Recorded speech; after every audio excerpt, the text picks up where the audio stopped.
रथयात्रा कविता कवि राम प्रसाद महांती। एथिर आगे वीडियो रे आमे देखिथिले एथिर अर्ध अंश आज आमे पढिबा तार आउ अर्ध अंश।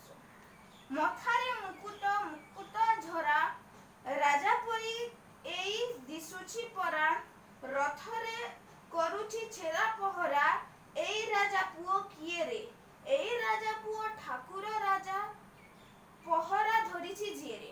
एथिरे कवि राम प्रसाद महांती कहिबाकु चाहुचंती जे मथारे मुकुट आ मुकुटरे बहुत सारा मुकुट झरा अछि से रथरे छेरा पहरा करुछि आउ ता हाथे छेरा माने पहरा अछि। छेरा पहरा त नुहे खाली पहरा अछि।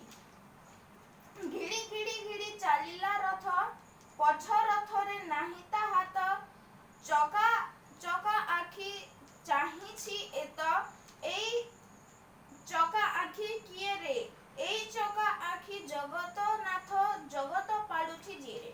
एथिरे कवि राम प्रसाद महांती कहिबाकु चाहुचंती जे घिड़ी घिड़ी करी चालिला रथ आउ से रथ तीनिटा रथ आमे पढिथिले आउ से तीनिटा रथर जे लास्ट टा रथ अछि से हमर जे जगतर नाथ किए जगतनाथ होचंती जगन्नाथ।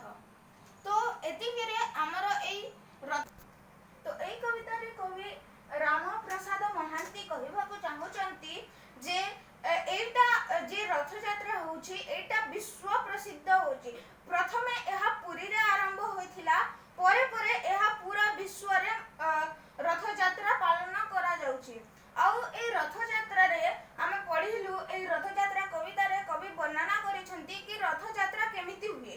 तो रथ यात्रा आरंभ रथ घिचिबा आगरु जे तीनी भाई भौणी जाहांती तांको मौसी घरकू रथ घिचिबा आगे जे अछंती आम ओडिसा रा राजा गजपति सिए